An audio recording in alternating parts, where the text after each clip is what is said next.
On the morning of October 14th, 2011, the Hillcrest neighborhood moved at its usual unhurried pace. Narrow streets lined with maple trees were littered with the first signs of autumn, and the faint smell of fresh bread drifted from a small kosher bakery on the corner. Inside a modest two-story home, the Levi family's kitchen was alive with the familiar sounds of cereal bowls clinking, toast popping, and the quiet hum of conversation. 9-year-old Eli sat perched on a stool, swinging his legs as he carefully spread cream cheese on a slice of bread, while his older brother, 12-year-old Aaron, flipped through a worn math workbook, pretending to study, but clearly thinking about something else entirely.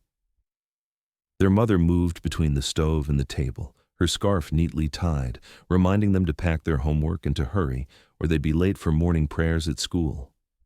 The boys' walk to the Hillcrest Hebrew Academy was just under half a mile, past tidy hedges and the small synagogue where their father sometimes helped with services. Neighbors knew them well, the polite, quiet brothers with neatly tucked-in shirts and black yarmulkes that always seemed to stay perfectly in place. That morning they waved to Mrs. Kahn, an elderly neighbor sweeping leaves, before disappearing around the corner toward the low brick building of their school. Nothing in their demeanor hinted at the day's significance. They walked at an unhurried pace, talking softly, Aaron occasionally nudging Eli's shoulder as younger brothers do. By 8:05 a.m., they had hung their coats on the hooks just inside the main hallway. Teachers would later recall nothing unusual. Aaron was in the library after morning prayers, flipping through an illustrated history book about ancient Jerusalem. Eli had been seen in the hallway just before recess, chatting with a classmate near the water fountain. The school's morning routine was structured, predictable, and easy to track. At least, it should have been. Around 11:40 a.m., the transition from the late morning study period to lunch began. Students lined up for the cafeteria, chatter filling the halls. A teacher noticed Eli's empty seat and assumed he had gone to the restroom. Aaron's absence from his study group was also brushed aside at first. He might have been helping a younger student or finishing something in the library. In a school where everyone knew everyone, the possibility of something being wrong didn't cross anyone's mind. Not yet. By noon, when the lunch bell rang, the brothers were still nowhere to be seen. The first stirrings of unease began among the staff. One teacher checked the restroom, another looked in the nurse's office.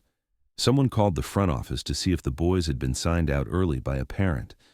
There was no record of it. The principal walked the hallways himself, peering into classrooms and storage closets, calling their names into the faint echo of the stairwell. Minutes bled into an hour, and with each fruitless search, the tone in the building shifted. Teachers moved from casual concern to something tighter, more urgent. Their backpacks were still hanging neatly on their hooks. Their lunches were untouched. The janitor was asked if he had seen them near the rear of the building, but he shook his head. The possibility of them having wandered off during recess was raised, but recess had been indoors that morning due to the chilly wind. No one could point to a moment when both boys had been together since early in the day, yet neither could anyone explain how they could have left without being seen. By 1:15 p.m., the principal's voice over the intercom asked all staff to check their rooms again. The tension was palpable. 2 children from the same family, both gone, in the middle of the school day, without a sound, without a witness. In a building with fewer than 200 students, it seemed impossible. Parents were being called. The Levi home phone rang in the middle of the mother's grocery trip. She dropped her basket and ran for the door before the secretary could finish her sentence.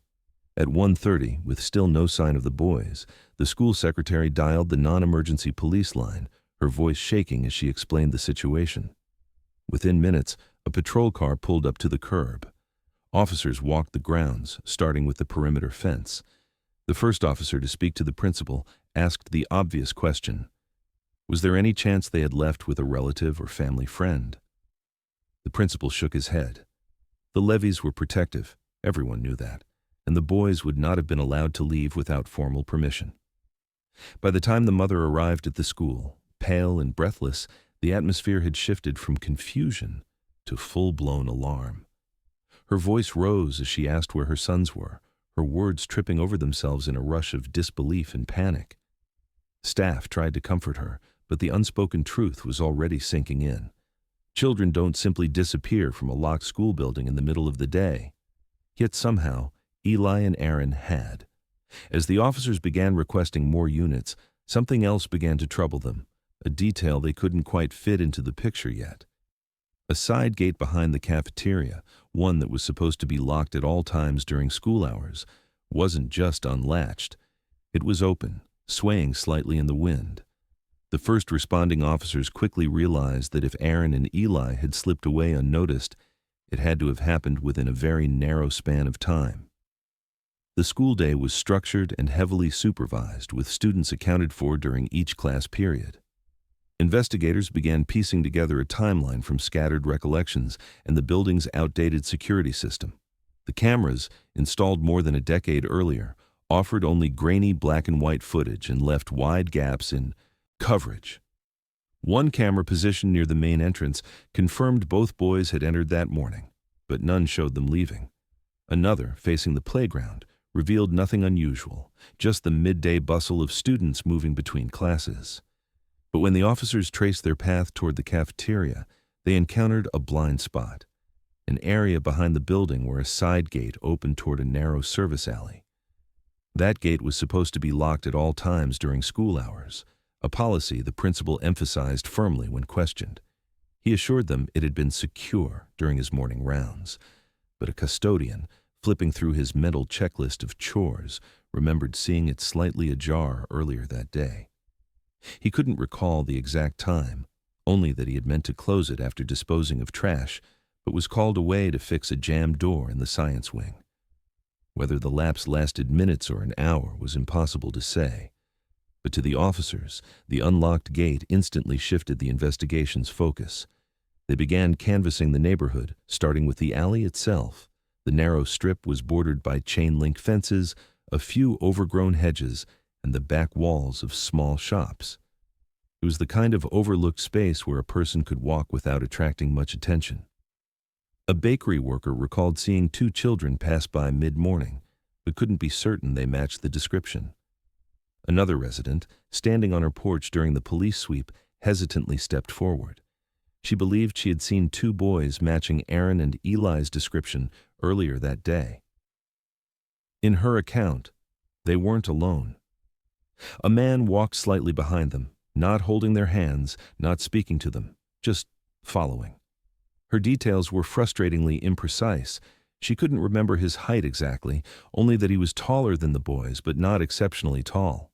His clothing, maybe a dark jacket, maybe a hat, blurred in her memory. She wasn't sure if they were walking together or if it had been a coincidence, and she hadn't thought to take a closer look. The officers pressed gently, asking about the direction they were heading. She pointed toward a busier street 2 blocks away, but beyond that she couldn't say. When shown a series of photographs of known offenders in the area, she shook her head at each one. Meanwhile, the lead investigator returned to the school to re-interview staff. If the boys had left through the rear gate, someone might have seen them heading that way. Teachers strained to remember the exact moments before lunch, combing their minds for anything unusual. One recalled that Aaron had seemed distracted that morning, glancing toward the hallway as though expecting someone. Another thought Eli had asked to go to the bathroom, but never saw him return. The accounts didn't conflict, but they didn't connect into a clean sequence either. The police began mapping the minutes in which the disappearance could have occurred. It was a small, chilling window, between 11:35 and 11:50 a.m., a 15-minute span in which neither boy was definitively accounted for. If the custodian's recollection about the open gate was accurate, that was likely the route they had taken. But how two children managed to slip away unnoticed in broad daylight from a secure building was a question with no satisfying answer. By late afternoon, the search expanded to the surrounding blocks. Officers knocked on doors, asking shop owners for receipts and security footage, but many cameras pointed inward toward cash registers, not the street. The few that did capture the sidewalks were either too low in quality or had already overwritten their footage. Every dead end tightened the knot of frustration in the investigators' stomachs. The vague witness account, 2 boys, an unknown man, a direction but no destination, was the only tangible lead. That night, as patrol cars continued circling the neighborhood, the principal sat in his office staring at the black and white feeds from the school cameras, rewinding and replaying the same segments. He couldn't find them leaving, couldn't find any break in the steady routine of the day. Yet, somewhere in that gap, Aaron and Eli had stepped out of view and into the unknown, leaving behind a question that would gnaw at everyone involved. Was the man the neighbor saw a stranger, or someone the boys already knew? Within hours of the initial police call, the disappearance of Aaron and Eli Levi was no longer just a local concern. It had become a full-scale search effort. By nightfall on the first day, the boys' parents stood under harsh fluorescent lights at the precinct's small press room, their hands tightly clasped. Their words were steady at first, but grief threaded through their voices, breaking the careful composure they'd tried to maintain. They pleaded directly to whoever might have their sons, promising no questions if they were returned safely. Behind them, a detective displayed enlarged school photographs of the boys, the last official images of them smiling in crisp white shirts and black yarmulkes. The Jewish community in Hillcrest responded immediately, mobilizing through synagogues, community centers, and WhatsApp groups. Dozens of volunteers fanned out with freshly printed flyers, taping them to light poles, shop windows, and bus shelters. They knocked on doors, stopping pedestrians, asking if anyone had seen the boys. By dawn the next morning, search parties were combing every alley and park within a 5-mile radius. Small groups moved methodically through hedgerows and vacant lots, their flashlights sweeping over trash bins, under porches, into drainage culverts. At 10 a.m. on the second day, cadaver dogs were brought in from a neighboring county, not because police had given up hope of finding the boys alive, but because dogs trained to detect the scent of human remains are also highly skilled at tracking. One dog quickly picked up a trail from the rear of the school, leading down the narrow service alley and into a wooded strip that bordered the neighborhood. The air was still, the cold dampness of the soil holding scent well, and the handlers moved quickly to keep up. But halfway through the search, just as the path bent toward a busy 4-lane road, the dogs lost the trail entirely.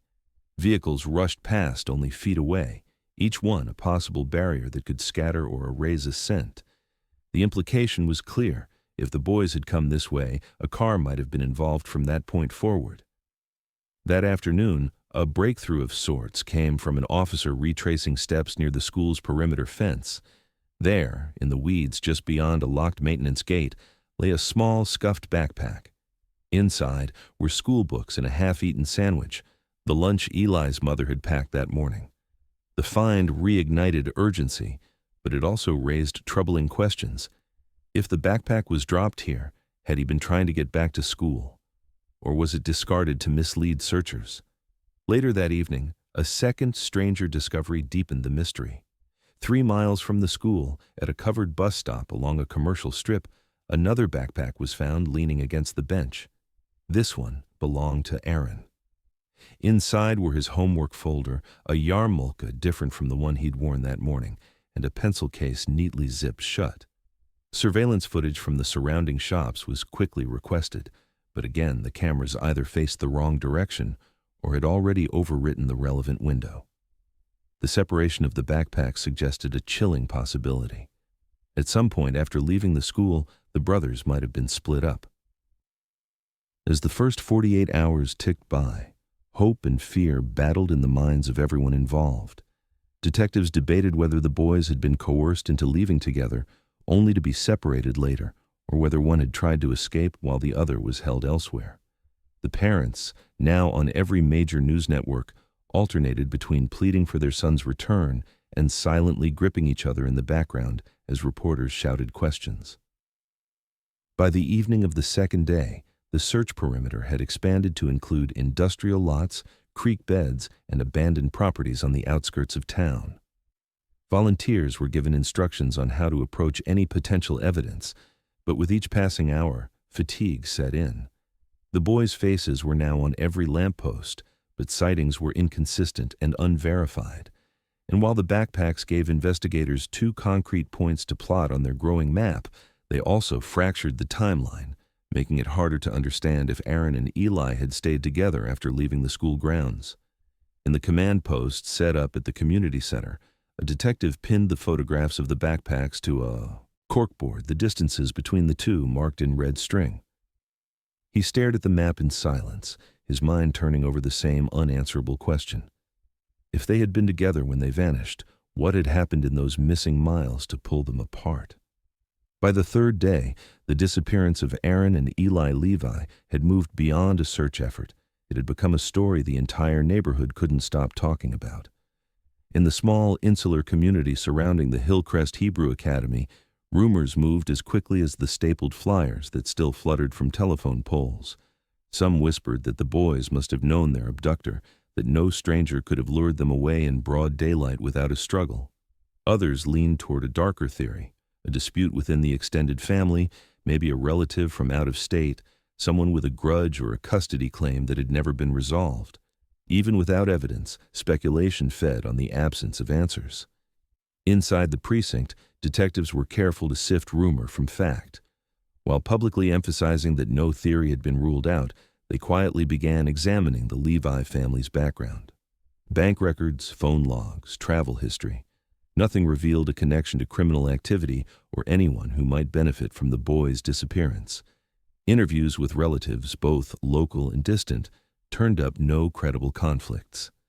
The parents, though visibly exhausted and grieving, answered every question, signed every release, and opened their home to repeated searches. If there were secrets, the investigators couldn't find them. Meanwhile, the one person who might have seen something, the woman who believed she'd spotted the boys with an unknown man, was brought back in to work with a sketch artist. For hours, she sat in a small windowless room, closing her eyes and trying to rebuild an image from the haze of memory. She could recall the set of his jaw, the way his shoulders sloped forward, but when the composite was finally printed and pinned to the board, it failed to ignite recognition in anyone who saw it. Officers compared it against mugshots of known offenders in the county and surrounding areas. There wasn't a single match. It was a face that, at least on paper, belonged to no one. The lack of progress began to breed tension. Members of the community, already protective of their own, felt the police were moving too slowly, that valuable time had been wasted on dead-end leads. A meeting at the community center, meant to update residents on the investigation, instead devolved into sharp exchanges. Parents demanded to know why the rear gate of the school had been left unsecured, why nearby security cameras hadn't been reviewed sooner, why no Amber Alert had been issued until hours after the disappearance. Detectives tried to explain the timeline, the need for confirmed evidence before certain steps could be taken, but the explanations did little to quiet the frustration. Privately, some officers admitted they felt the weight of the criticism. Resources had been poured into the case, search teams, canine units, door-to-door canvassing, yet the trail remained stubbornly cold. Every theory was shadowed by a counterpoint. If the boys had been taken by someone they knew, why hadn't they surfaced in another Jewish community elsewhere in the country? If a stranger had snatched them, how had he navigated the tight-knit, watchful neighborhood without being noticed? If a family dispute was at play, where was the ransom demand, the call, the letter? By the end of the first week, the investigation was tangled in the same contradictions it had started with. Theories multiplied, but none could be proven. The sketch hung on the wall of the command post, its anonymous eyes staring back at a room full of exhausted investigators. Somewhere outside those walls, the boys were gone, the trail fractured into a dozen possibilities, and no one could yet see which one would lead to the truth. By the third week, the energy that had fueled the search for Aaron and Eli began to thin. The national news crews that had crowded the Levi family's street in the first frantic days quietly moved on to other stories, their satellite vans disappearing one by one. The flyers were still taped to street lamps, but the edges had begun to curl in the autumn wind, the ink fading under the weak sun. Inside the precinct's temporary command post, detectives sat over stacks of case files, each one swollen with interviews, maps, and timelines that, for all their detail, still pointed nowhere. The search had shifted from urgent pursuit to painstaking maintenance. chasing every tip no matter how implausible, because any possibility, however remote, could be the one that mattered. A call came in from a woman in Pennsylvania who was convinced she'd seen the brothers in the back seat of a minivan at a rest stop. She described their clothing in detail, right down to the scuffed sneakers, and swore one of the boys had looked directly at her. Within hours, state police in Pennsylvania had reviewed the rest stop's surveillance footage. It showed a family of 4 from Ohio, their 2 sons vaguely resembling the Levi boys, but unmistakably not them. The disappointment in the command post was sharp but brief. The next lead was already waiting. That tip came from the edge of town, where an abandoned shed behind a foreclosed property had been found, containing a pile of children's clothing. The garments were faded and worn, scattered among broken crates and rusted tools. Detectives and forensic technicians descended on the scene, collecting every item, photographing the interior, checking for prints or DNA. The Levi parents were quietly shown photographs of the clothing in a side office at the precinct. They shook their heads at each one. The sizes were wrong, the styles outdated. None of it belonged to their sons. Still, the lab processed the evidence, and weeks later, the results came back. Nothing connected to the case. Even stranger was the tip about a traveling carnival worker. A man in a nearby county claimed his neighbor, who worked the carnival circuit, had bragged about picking up kids while on the road. Detectives tracked the man to a fairground 3 hours away. He was questioned, his vehicle searched, his background pulled apart. He had a criminal record, petty theft, disorderly conduct, but nothing involving children. Under questioning, he admitted to telling wild stories to get attention, but denied any involvement. With no evidence to tie him to the disappearance, the lead collapsed. Each false lead left the family a little more drained. They clung to hope with the quiet desperation of people who knew the alternative was unbearable, but the emotional toll was evident. The parents stopped attending every search briefing, instead waiting by the phone, listening for updates that rarely brought anything new. In the evenings, the house was filled with a heavy stillness, broken only by the occasional ring of a call from an unknown number. Every time, they answered. Every time, it was nothing. For the investigators, the case file grew thicker with each passing day. Maps of the neighborhood were marked with pins for every reported sighting. Timelines ran in long lines across whiteboards, marked in red where witness accounts conflicted. Theories were proposed, tested, and discarded. Some detectives believed the boys had been taken out of the area within hours of disappearing. Others suspected they were still close, hidden somewhere in plain sight. But without a suspect, without a motive, and without a single confirmed trace since the day they vanished, those theories remained just words in a room full of exhausted people. By the end of the month, the trail was as cold as the autumn air settling over Hillcrest. The community searches had dwindled, the volunteers returning to their routines with a lingering sense of unfinished duty. The Levi family's porch light stayed on through the night, a silent signal to 2 boys who, if they could, might find their way home. And in the police files, buried among hundreds of pages, the same question was written again and again in the margins, not who, not why, but where. Where had Aaron and Eli gone? And how had they left behind nothing at all? The years after Aaron and Eli Levi vanished did not pass quickly. They moved in slow, uneven increments, marked not by the usual milestones of growing children, but by absences. In the beginning, there was still motion, news crews returning every few months to check in with the family, new detectives cycling onto the case, search efforts rekindled whenever a promising lead surfaced. But as time went on, the pace slowed, and the absence of the boys became less an urgent crisis and more a permanent fixture in the lives of those who had known them. At the 8E Hillcrest Hebrew Academy, their old classroom saw generations of students come and go. The 2 desks they once occupied were eventually moved to the back, used for storage, and later taken out altogether when the room was remodeled.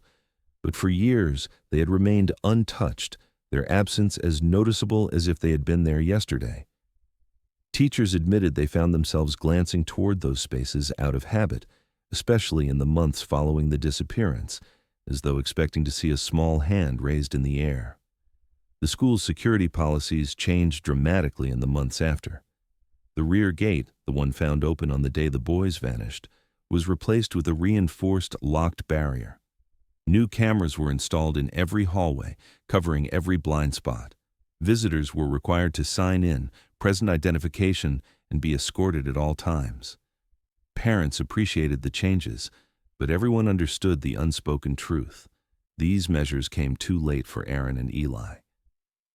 In the Levi household, the early months were filled with interviews and public pleas, but by the end of the first year, the parents began withdrawing from the media. Each appearance brought a wave of sympathy, but also speculation, questions they could no longer bear to answer, theories they couldn't correct without reopening wounds. They learned that silence was easier than reliving the details for strangers. They stopped watching news coverage of other missing children's cases, unable to face the reminder of how easily stories like theirs faded from the public eye. Still, the family refused to let the memory of the boys slip quietly away. On the anniversary of their disappearance, they organized a memorial walk through the neighborhood, starting at the school and ending at the wooded path where the cadaver dogs had once picked up the scent. In the early years, dozens of people attended, neighbors, classmates, teachers, community leaders. They walked in quiet solidarity, carrying candles and wearing pins with the boys' faces. But as the years passed, the numbers dwindled. By the 10th anniversary, only a handful of close friends and relatives remained, their faces older, their steps slower, their silence heavier. Inside the precinct, the investigation aged in its own way. Detectives who had once worked the case full-time were reassigned to other duties. The case file, once spread across whiteboards and active leads, was condensed into boxes labeled with the boys' names and the date of their disappearance. Those boxes were moved into the archives, stacked alongside dozens of other cold cases. Every so often, a new detective would take an interest, flipping through the pages, noting the unanswered questions, the backpacks found miles apart, the vague description of the man on the street, the unlocked gate. But without new evidence, they always ended up in the same place, the beginning. The Levi family marked 11 birthdays. Without them, each one was different in small ways, a cake some years, just a candle others. But the ritual remained. Their mother would place 2 framed photographs side by side on the dining room table, one of Aaron at 12, one of Eli at 9, their last school pictures. She would light a candle for each and sit quietly, imagining what they might have looked like now. Sometimes she would speak aloud to them, asking the same questions she had been asking for more than a decade. For their father, the passage of time was measured in the deterioration of hope. In the early years, he believed there was still a chance they could walk back through the door. By year 5, that hope had turned into a quieter wish for answers. By year 11, it was something more complicated, not quite acceptance, but an acknowledgement that the truth might never come. Friends noticed he spoke less about the boys, but he still kept their room untouched, the beds neatly made, the shelves holding the same books and toys they'd left behind. By the time the 11th anniversary arrived, the case had become part of the town's history, a cautionary tale told to new parents, a memory carried by those who had lived through it. For most, it was an unsolved tragedy. For the Levi family, it was a wound that never closed, a story still waiting for its ending. And somewhere, in a forgotten corner of the police archives, the boxes containing every scrap of evidence, photographs, maps, interviews, sketches, gathered a thin layer of dust, their contents undisturbed for years. Then, in the autumn of that 11th year, something happened that would pull those boxes back into the light. A chance conversation in a grocery store would set in motion a chain of events that no one could have predicted, leading investigators back to a place they had once dismissed, a place where, it turned out, the boys had been waiting all along. It was late in the 11th year when a retired detective named Mark Ellison found himself in the frozen foods aisle of the neighborhood grocery store, scanning the shelves for something quick to make for dinner. He almost didn't notice the woman at first, thinner now, her hair streaked with gray, but her posture and quiet intensity instantly familiar. It was Sarah Levi. She hesitated before approaching, as though weighing whether to speak, but when she did, her voice carried the same unshakable mix of exhaustion and resolve he remembered from the early days of the case. They exchanged the standard small talk, how he was enjoying retirement, how the family was doing, but soon the conversation circled, inevitably, to Aaron and Eli. Sarah didn't ask for updates. She had learned years ago not to expect any.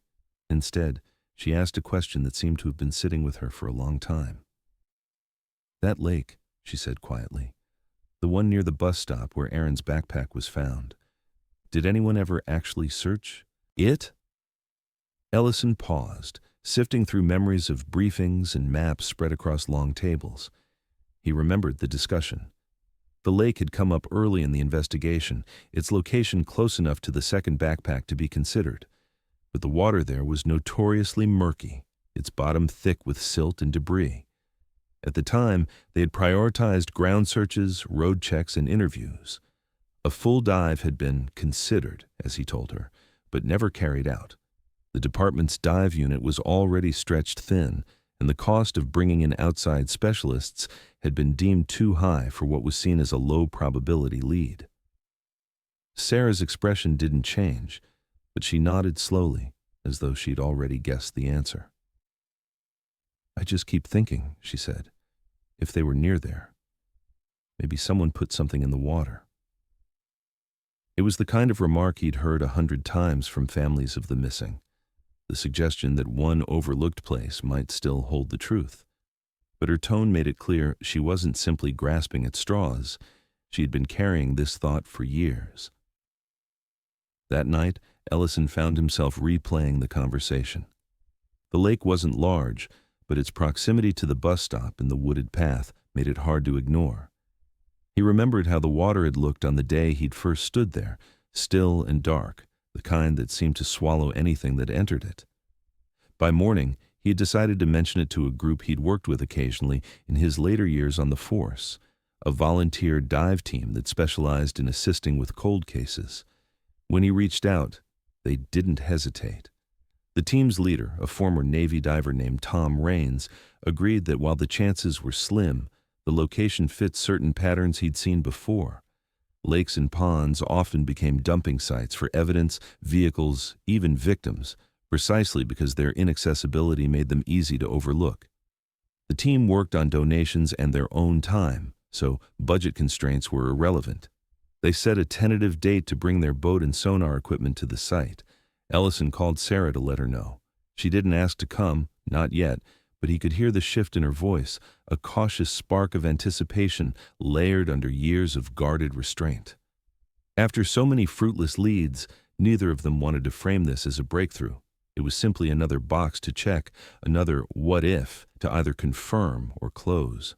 But Ellison, now far removed from the daily grind of active cases, couldn't shake the feeling that this overlooked body of water, sitting silently just beyond the town's edge, had waited a long time for someone to look beneath its surface. The dive team scheduled their visit for the following week, choosing an early morning start to make the most of the daylight. It was the kind of search that might last an hour and yield nothing more than tangled branches and rusted scrap metal, or it could upend everything the case had become. For Ellison, it was simply time to find out which. The morning of the search was overcast, the air heavy with the smell of wet leaves and silt. The lake sat in a shallow depression just beyond the tree line, still and dark, its surface rippling faintly in the breeze. To anyone passing by, it looked like nothing more than a neglected fishing spot, but for the small volunteer dive team unloading gear from their truck, it was a place that might finally yield an answer to a question that had haunted the town for 11 years.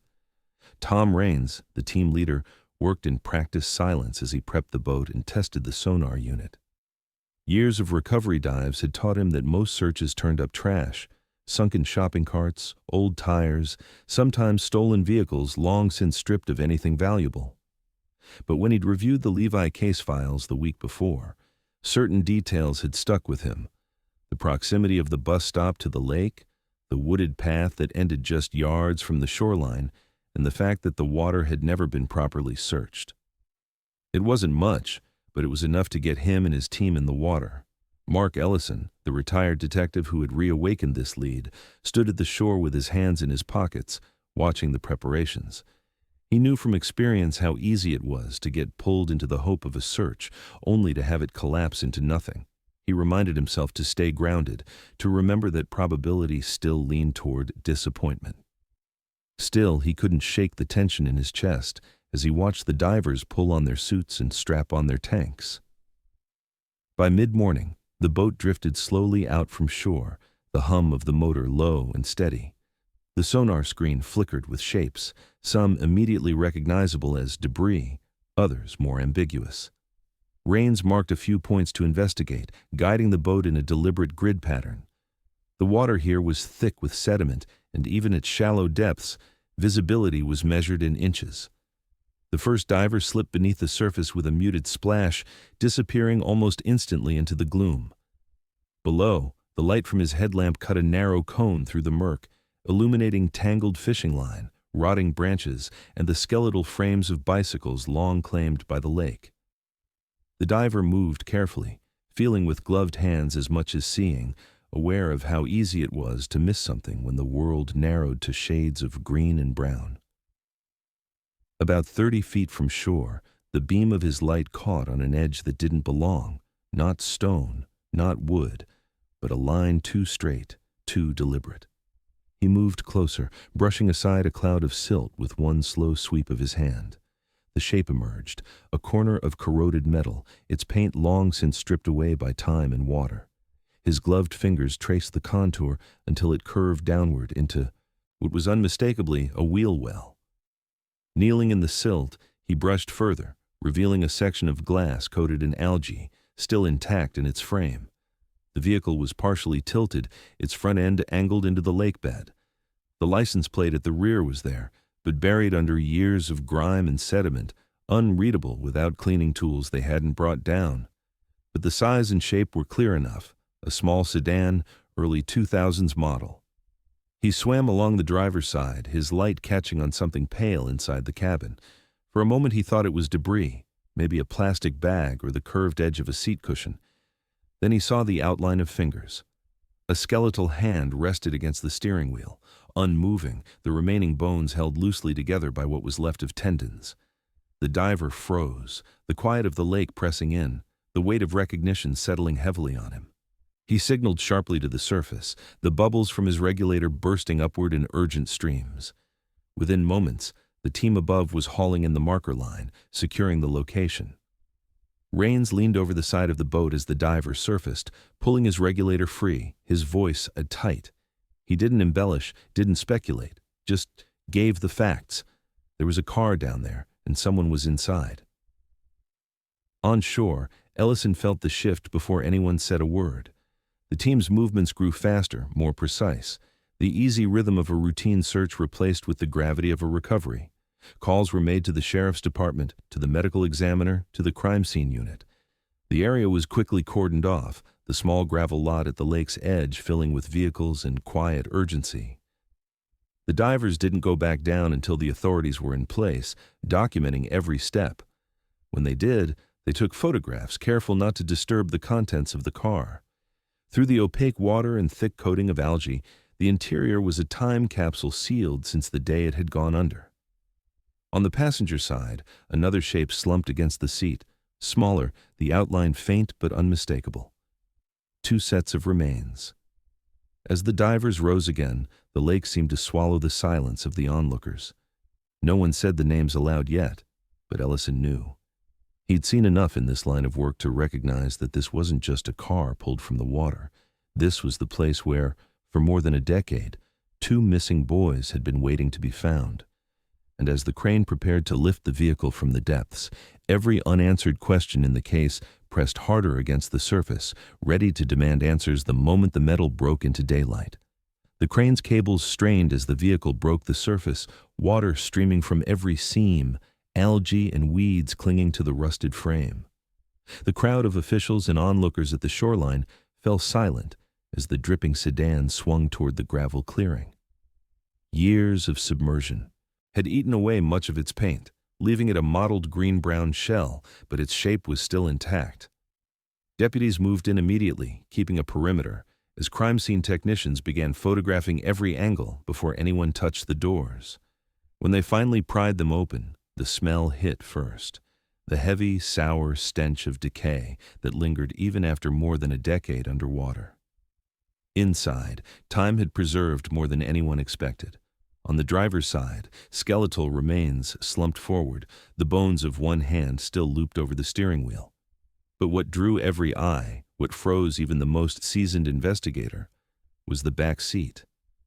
Two small sets of remains, each still dressed in the kind of neat, modest clothing the Levi boys had worn to school in 2011.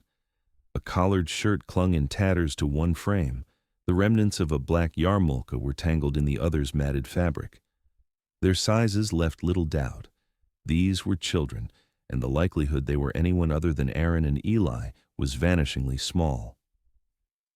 Technicians worked with delicate precision, photographing every inch before beginning the careful process of removing the remains. Even the smallest fibers were bagged and labeled. The VIN number, still visible on the rusted dashboard plate, was entered into the system. Within minutes, the match came back. The vehicle had been registered to a man named Harold Klein, a former maintenance worker at Hillcrest Hebrew Academy. The revelation sent a ripple through the assembled officers. Klein had quietly left his position less than a year before the boys' disappearance, citing health issues. But a deeper look at his history revealed something else. 2 prior arrests years earlier for attempting to lure minors in separate incidents. Neither case had resulted in a conviction, and at the time of the Levi investigation, he had not been considered a viable suspect. The strangest detail was that Klein himself had vanished a month after the boys. His disappearance had been treated as unrelated. He was an unmarried drifter with no close family, and police had assumed he'd moved on. Now, his rusting car sat before them, pulled from a lake only miles from where Aaron and Eli were last seen. The skeletal remains in the driver's seat were almost certainly his. As the coroner's team examined the children's remains, a few facts emerged. There were no bullet wounds, no fractures consistent with blunt force trauma, and no evidence of stabbing. The bones were intact, suggesting whatever had ended their lives had left no obvious mark. But one detail stood out. Both sets of remains had been found with their seatbelts still fastened. Even in the shallow water, the belts had stayed locked across their small frames, the latches corroded into place over years. It was an image that sent a quiet chill through the team. 2 children restrained in the back of a car, their final moments forever fixed in that position. Forensic specialists began considering possibilities. The lack of visible injury pointed toward suffocation, poisoning, or drowning.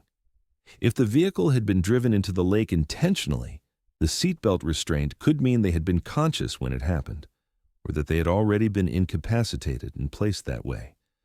Toxicology tests would be ordered, but after so many years, results would be uncertain at best.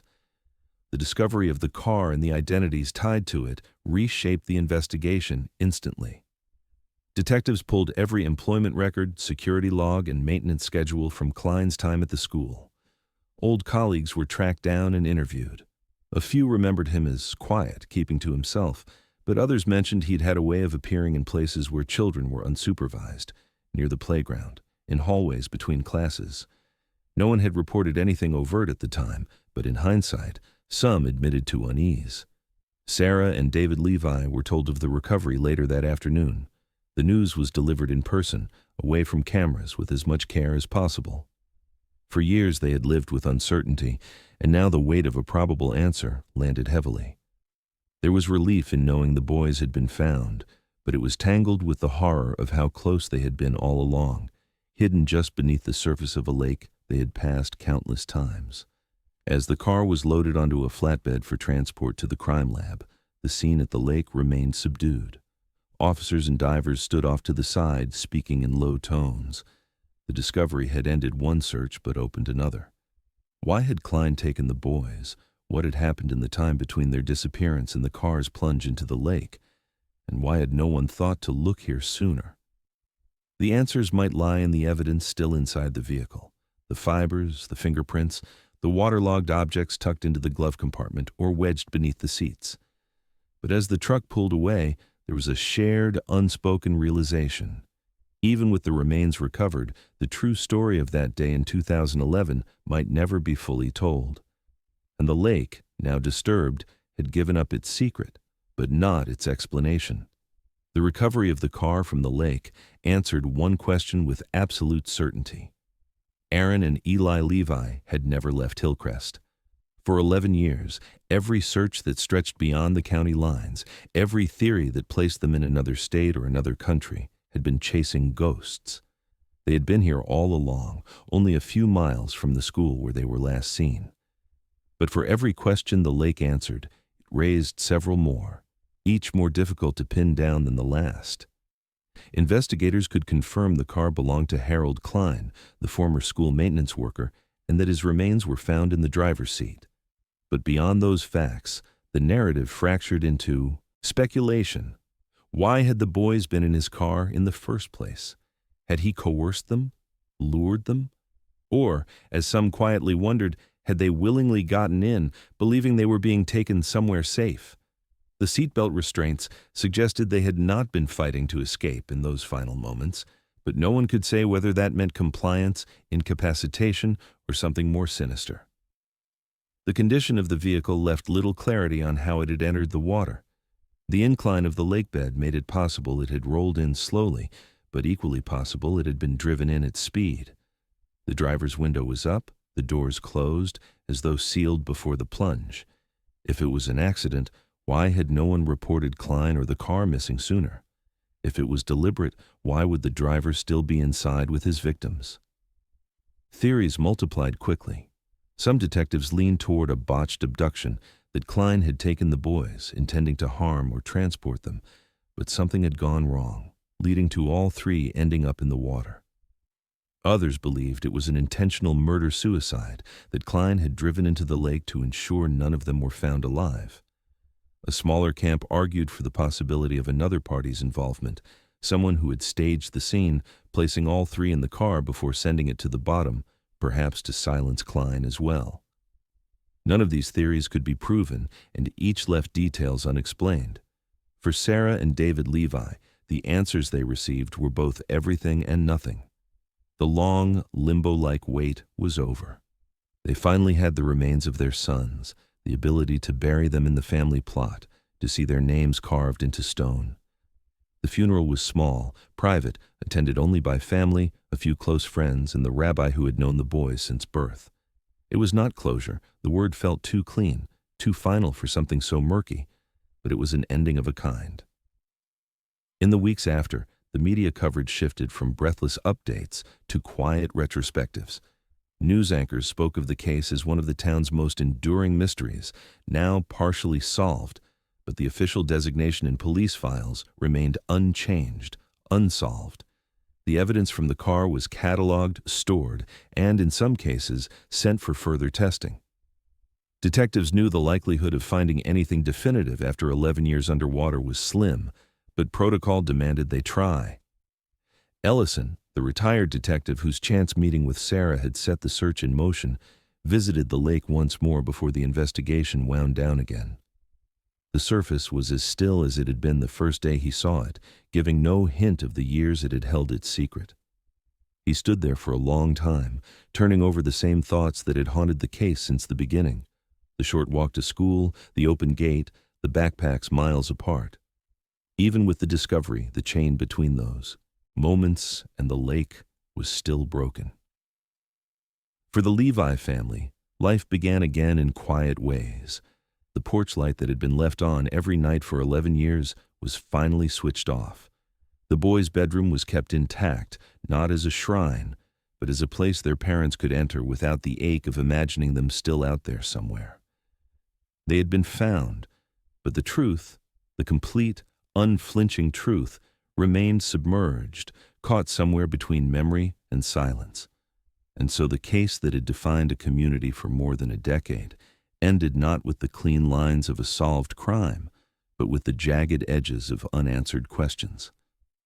The lake had given up its secret, but it had not given up its story.